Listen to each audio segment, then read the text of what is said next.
Mas eu queria que você abrisse sua Bíblia comigo no livro de Atos, no capítulo 27.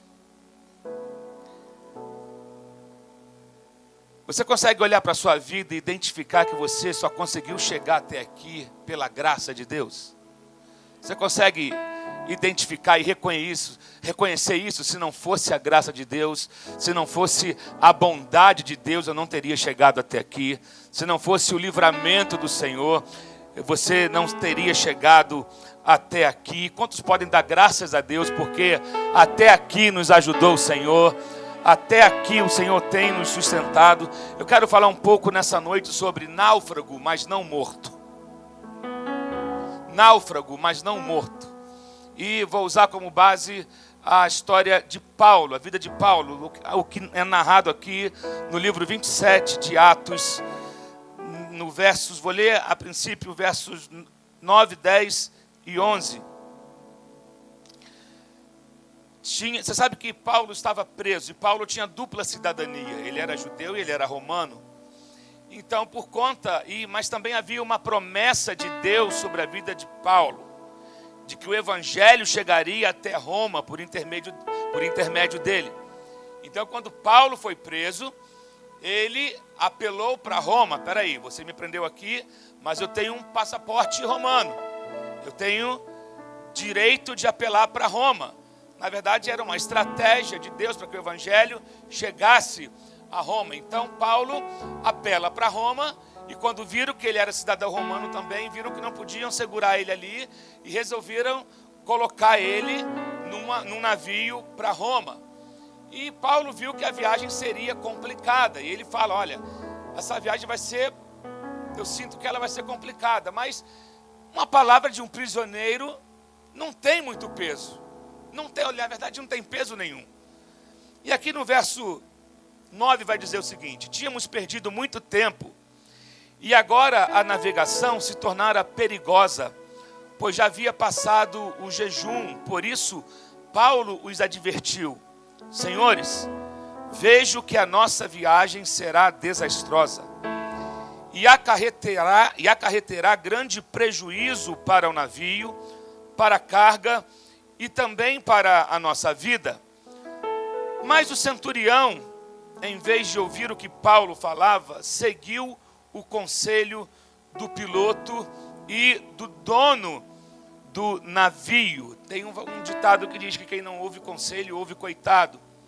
Na verdade, porém, como eu disse, a palavra de Paulo como prisioneiro não teve peso nenhum, e o comandante do navio, o centurião, que era aquele que era responsável pelos prisioneiros, ignorou completamente o aviso de Paulo e decidiram seguir em frente com a viagem. E só que lá na frente você vai ver que eles começaram a passar por uma tempestade. Verso 18 vai dizer o seguinte, na verdade verso 17: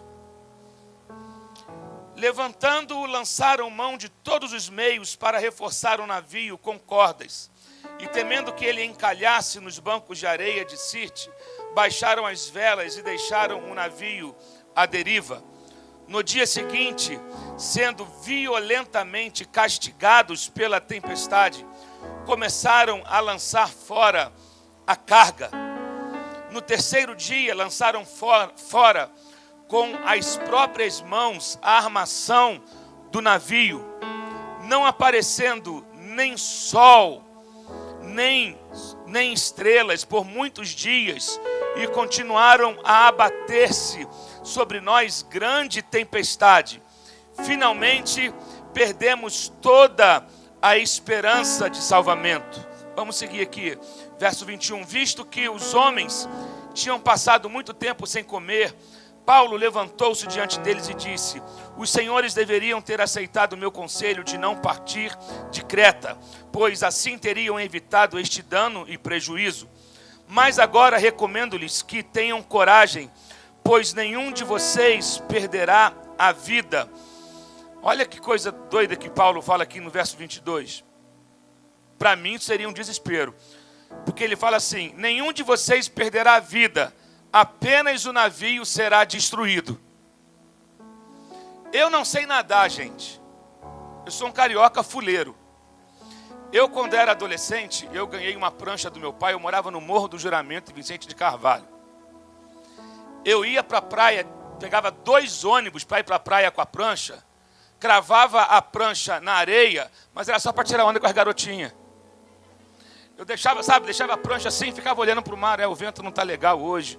Então, mas era mentira, porque eu não sabia nadar. Até hoje eu não sei nadar, uma vergonha. Se eu cair na piscina e a piscina não der pé, é igual prego, eu afundo. Agora, imagina que esses homens, eles eram experientes. Mas ouvir isso no meio de uma tempestade, e de quem nada, disse que é totalmente diferente nadar numa piscina e nadar no mar aberto. E nadar em mar aberto. A Fernanda, ao contrário de mim, nada igual peixe. A Fernanda pode ver uma poça que ela pula. A Fernanda, um dia a gente estava num lugar em Angra e ela mesmo tinha umas raias passando assim embaixo. Ela, raia, pulou para ir nadar. Eu falei, você é doida?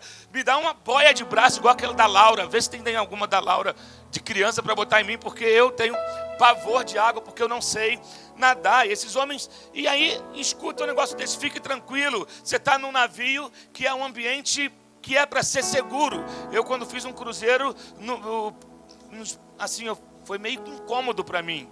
Eu olhava o mar, olhava o cruzeiro de noite, balançando aquele negócio. Falei, que troço, eu não faço nunca mais isso aqui.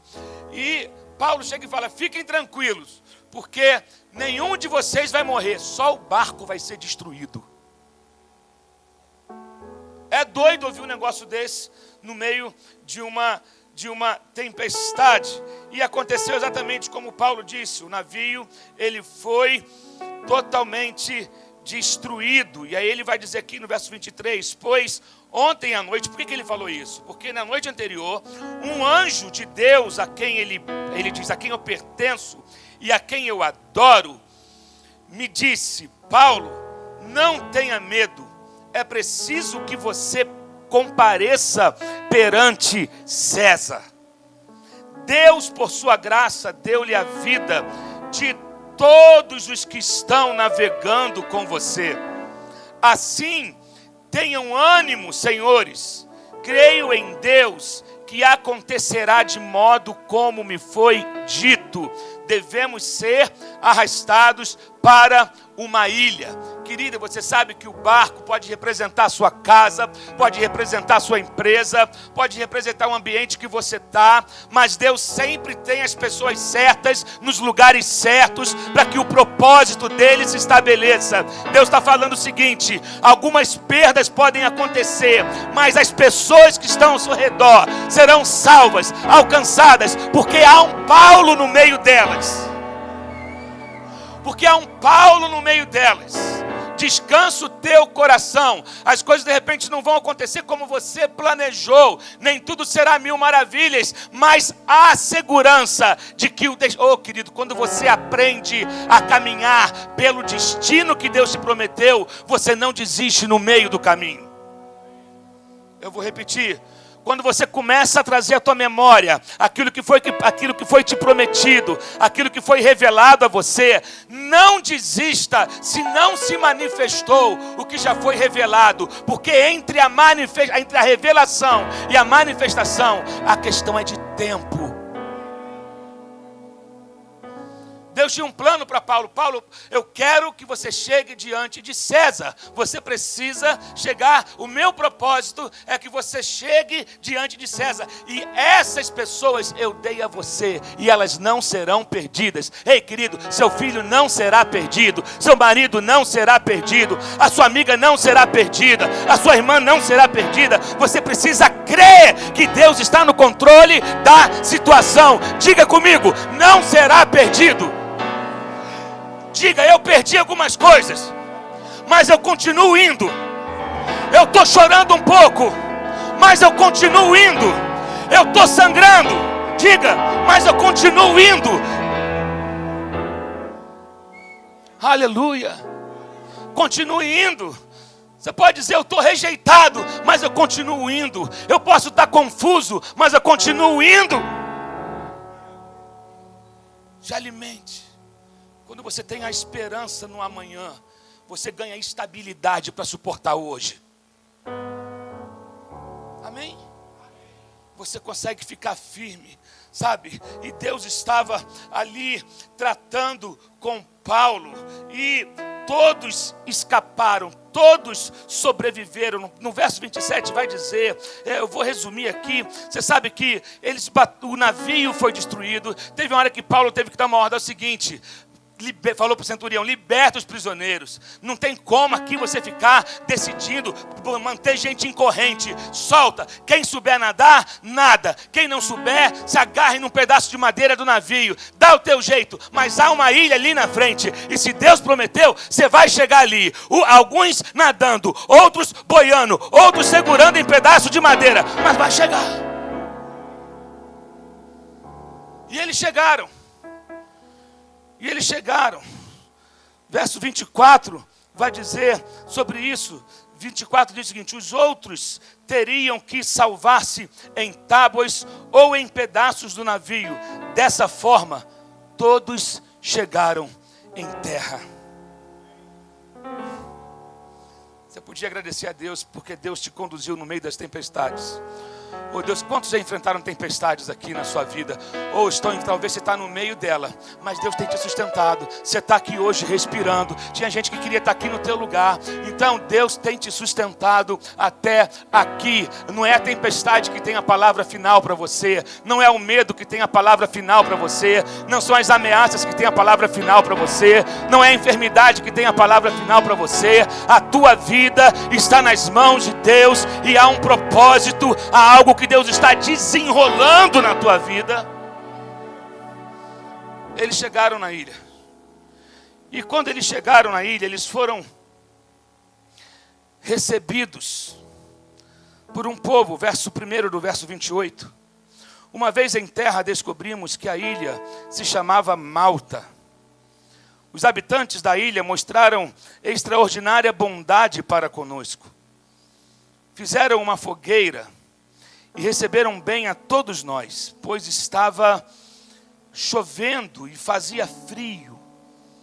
E Paulo ajuntou um monte de gravetos.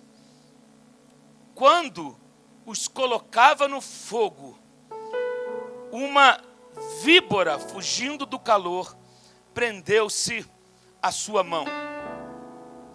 Quando os habitantes, às vezes, né? Será que pode piorar? Será que pode ficar pior? Quando os habitantes da ilha viram a cobra agarrada na mão de Paulo, disseram uns aos outros: certamente este homem é assassino, pois tendo escapado do mar, a justiça não lhe permite viver. Mas Paulo, sacudindo a cobra no fogo, não sofreu mal nenhum. Eles, porém, esperavam, veja bem, eles esperavam que ele começasse a inchar, ou que caísse morto de repente. Mas tendo esperado muito tempo, e vendo que nada de estranho lhe sucedia, mudaram de ideia e passaram a dizer que ele era um Deus. Querido, se você foi picado por uma cobra, ou por qualquer tipo de veneno, e está em pé aqui hoje, é porque Deus não desistiu de você. Você passou por algum acidente, por alguma coisa na tua vida difícil de ser enfrentada, e você está vivo aqui hoje, é porque Deus não terminou com você. É porque Deus tem um propósito para cumprir na sua vida. Eles passaram por tempestades, chegaram naquela ilha, encontraram com aqueles bárbaros, foram bem recebidos na chegada deles, foram acolhidas. Agora Paulo vai e ele prepara. O fogo revela a cobra.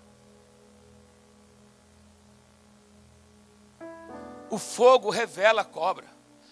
A cobra se camuflava no meio dos gravetos, olhando, ninguém parecia, não identificou que era uma cobra. Mas quando ele pega os gravetos e acende o fogo, vê a cobra, vem e gruda na mão de Paulo. E aí todos aqueles que olhavam para Paulo, para aqueles homens, e começaram a receber bem, e daqui a pouco eles começam a esperar a morte dele. Não era para esse homem estar vivo, eles olharam e falaram: esse homem é maldito, esse homem é um assassino, esse homem vai morrer, esse homem não vai passar dessa, ele daqui a pouco vai começar a inchar, ele daqui a pouco vai cair no chão, ele daqui a pouco vai começar a se estribufar todo, daqui a pouco ele vai começar a babar, porque ninguém consegue sobreviver a essa víbora. Ela é dessa área, ela é desse terreno, a gente conhece ela, nunca ninguém sobreviveu. Quem é picado por ela morre.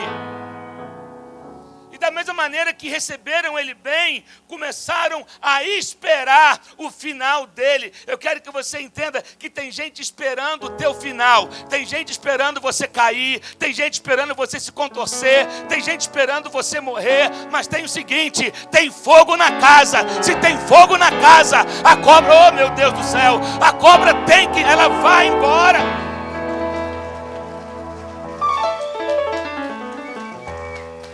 Meu Deus, tem gente assistindo e esperando para celebrar o dia que tu vai cair, o dia que teu marido vai embora, o dia que a notícia ruim vai chegar sobre a tua casa. Alguns que te trataram bem lá atrás estão olhando para você e estão julgando a tua vida, dizendo: a vida de fulano não está bem, o casamento não está assim, o ministério não está bem, os negócios, daqui a pouco fecha a porta, daqui a pouco. Muita gente que já te deu tapinha nas costas,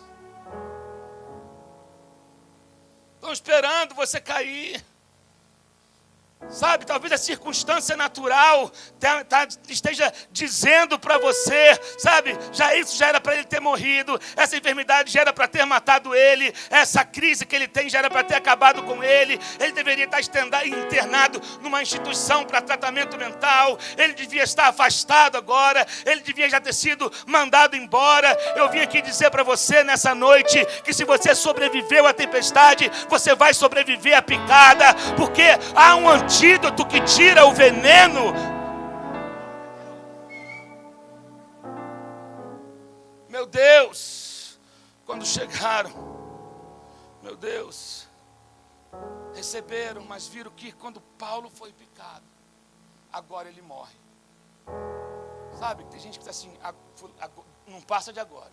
Ele passou ali atrás, ele enfrentou a tempestade, mas da picada da cobra, ele não passa. Mas tem um Deus que conhece a história. Agora, mais do que Deus conhecer a história, você precisa conhecer o seu destino. Paulo sabia quem ele era em Deus. O problema é que hoje a galera vive uma crise de identidade, pastor. Elas querem terceirizar a fé. Elas querem terceirizar a oração. Elas querem terceirizar compromisso com Deus. Querido, o papo com Deus é reto, é com você. Se você conhece a Deus, se você tem relacionamento com Ele, Ele revela quem você é. Você pode qualquer coisa naquele que te fortalece, inclusive enfrentar tempestade, picada de cobra, porque Ele é aquele que te defende.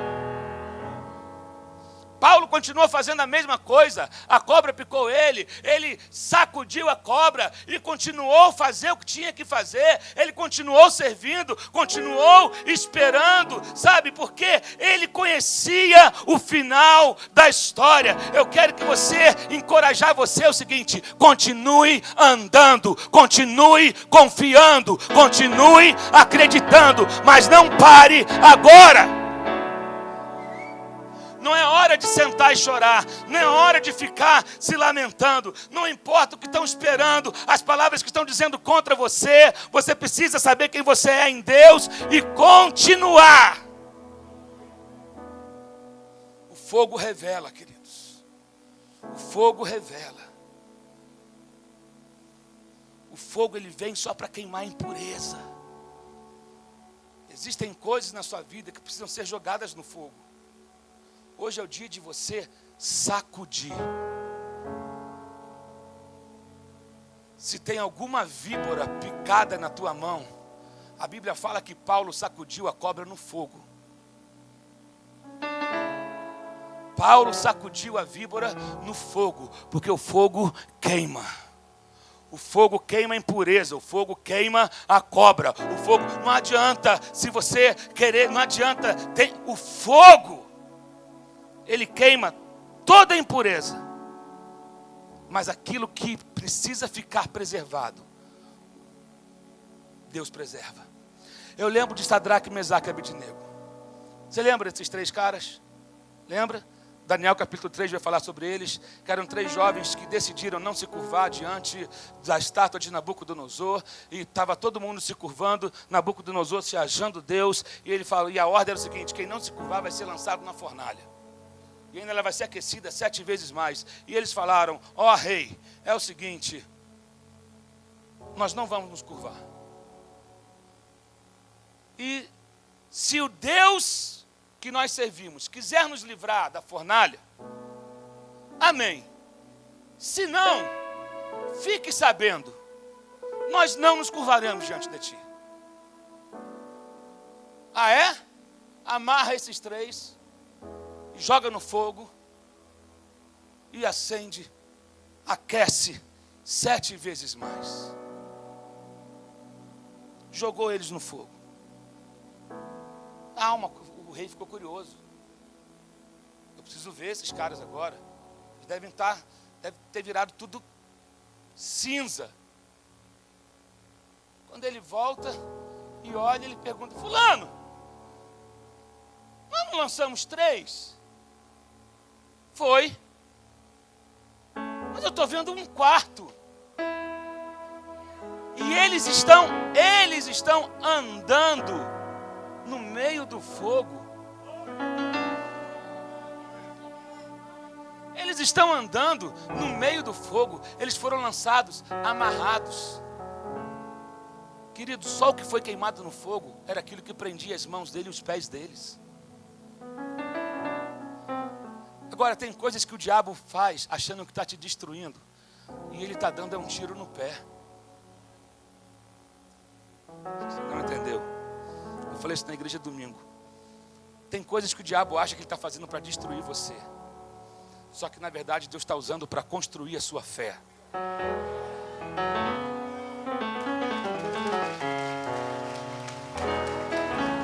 Você quer ver, pastor Gerson?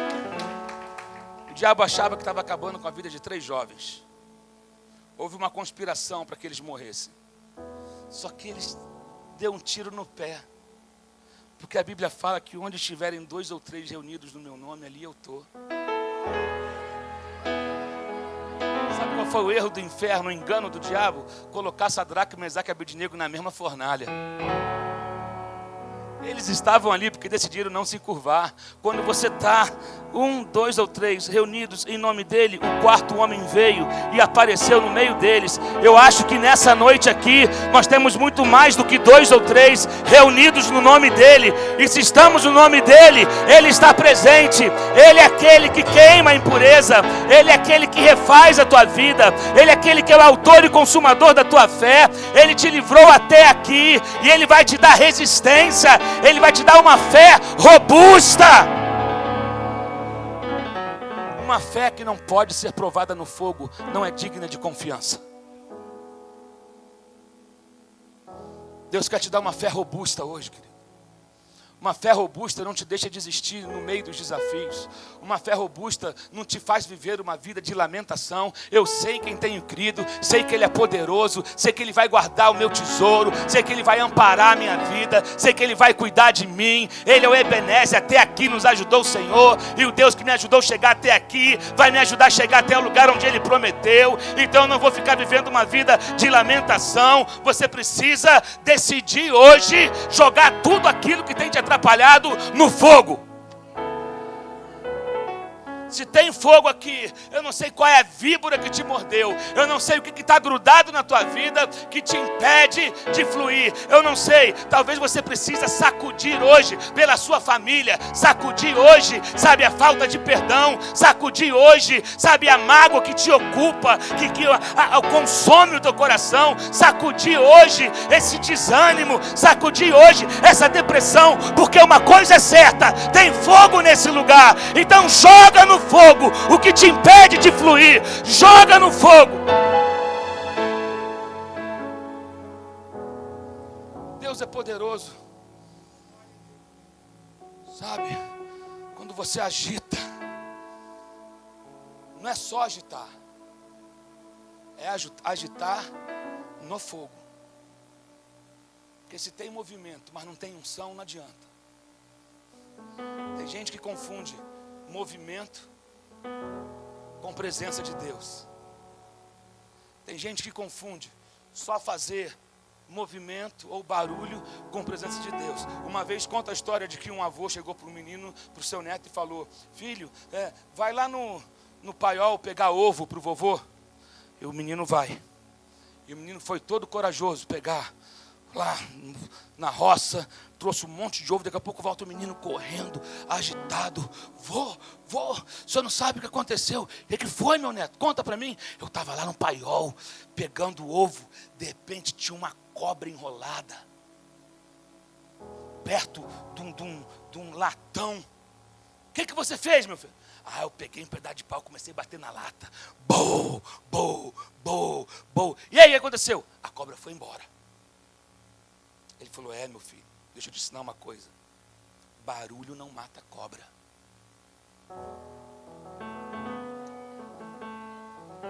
Vou até tomar uma água.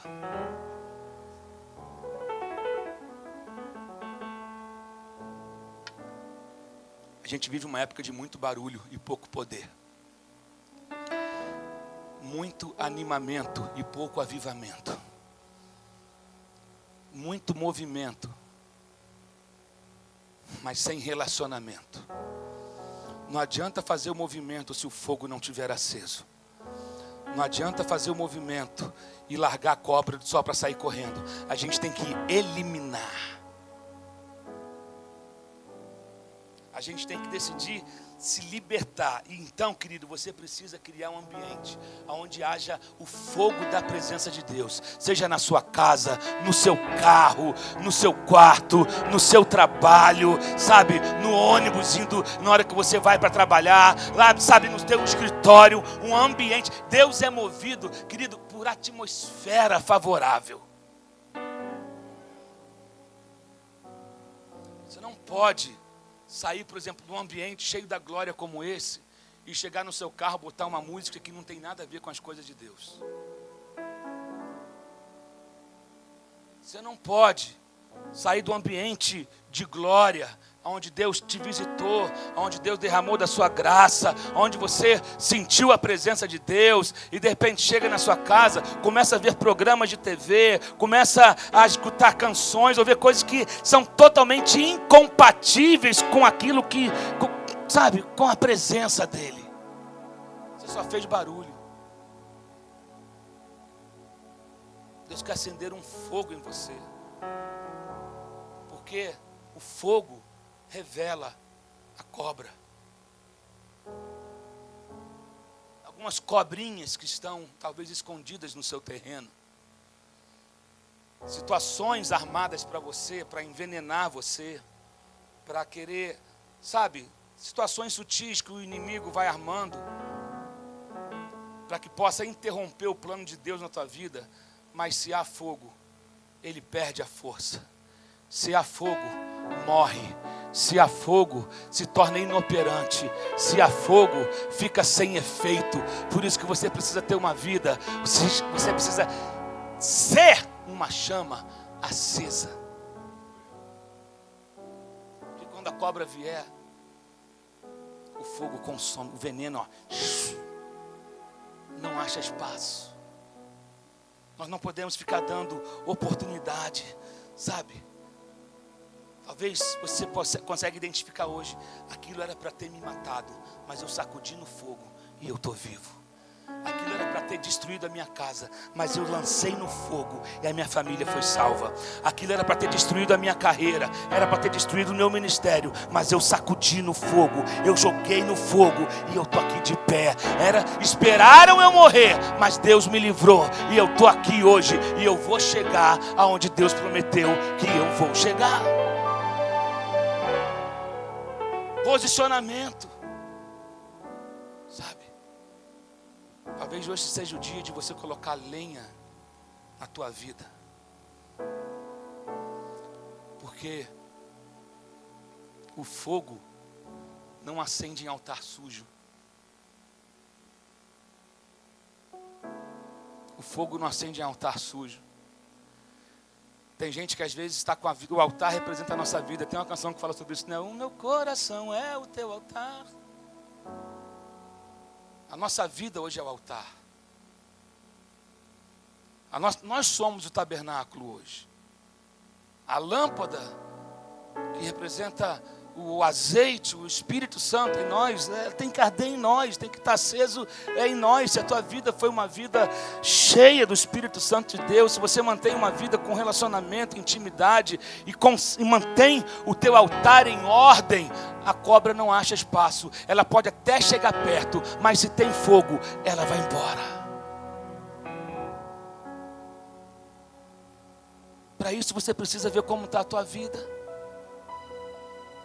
Lá em Levítico 6 vai dizer que o sacerdote ele tinha que fazer um ritual todos os dias. Ele tinha que acordar de manhã cedo, trocar sua roupa, ir até o altar, tirar as cinzas do dia da lenha anterior. O fogo não podia apagar. E a Bíblia vai dizer, e o fogo arderá continuamente no altar, não se apagará. Mas havia uma manutenção de limpar o altar, colocar uma lenha nova, para que um novo fogo surgisse. Interessante que o sacerdote tinha que fazer aquilo todo dia.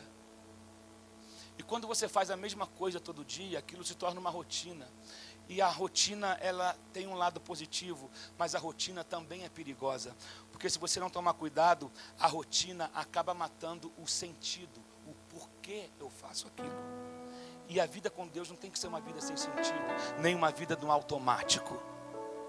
Mais uma vez refletindo nesse texto, eu perguntando por que o sacerdote não ficava refém dessa rotina. E o Espírito Santo falou comigo, ele não caía na rotina, porque o fogo era novo. Quando o fogo é novo, a rotina não te escraviza.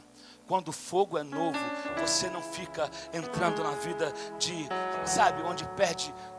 Existem duas coisas, o porquê e o como. O como é, eu sei como eu faço as coisas. Está me entendendo? Eu sei como cantar, eu sei como pregar, eu sei como fazer as coisas no meu trabalho, eu sei. Agora, muitas pessoas ficam só com como e perderam o porquê. Por que eu faço? Quando você está com a tua vida em ordem e a chama está acesa, você não perde o como, assim como você não perde o porquê. A vida do sacerdote não se tornava uma rotina enfadonha, porque o fogo era novo. Quando o fogo é novo, há uma experiência diária, há um renovar diário, há uma força diária, sabe? Deus vai te capacitando para enfrentar. Não quer dizer que o dia mau não vai vir, porque o dia mau vem para todos. A questão é, tem fogo aqui. Eu sei quem eu sou em Deus. Então não tem veneno de víbora, não tem ameaça, não tem palavra contrária, porque eu estou escondido, porque há um Deus que eu sirvo e que me preservou até o dia de hoje. Deus preserva quem tem propósito. Deus te preservou até o dia de hoje. Você consegue olhar para a tua vida e ver quantas coisas você já enfrentou. Alguns aqui talvez já eram para ter até morrido, mas porque Deus tinha um propósito na sua vida, Ele preservou você. Teve gente já esperando receber a notícia da tua morte, e Deus te guardou.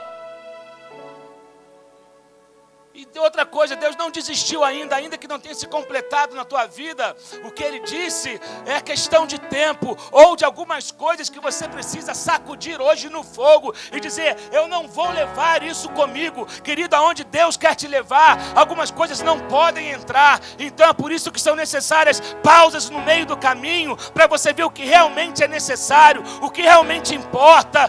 E algumas coisas precisam ser lançadas no fogo. Alguns hábitos são incompatíveis. Velhos hábitos são incompatíveis com o que Deus quer fazer hoje.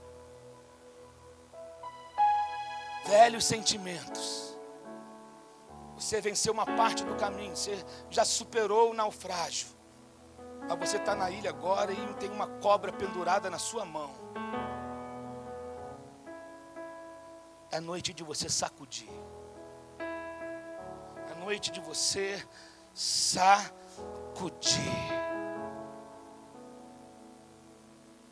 Bota a cobra para correr. E assuma a sua vida. E diga: eu vou ser tudo aquilo que Deus disse que eu seria. Vai se cumprir na minha vida. Eu vou usar minha vida para Ele. Eu vou ser motivo de alegria ao coração de Deus. Eu vou ser motivo de honra para Deus. Eu vou ser um vaso de honra. Eu vou ser alguém que vai testemunhar do amor dEle, da graça de Deus. Ele me trouxe até aqui. E Deus não é um Deus de obras inacabadas. Deus é um Deus que conclui tudo aquilo que Ele começa. Você foi chamado para completar algo, não para ficar pela metade. Mas se tem algumas coisas na sua vida que você precisa deixar ir, essa é a noite de você sacudir da sua vida tudo aquilo que grudou em você nessa fase que você está enfrentando.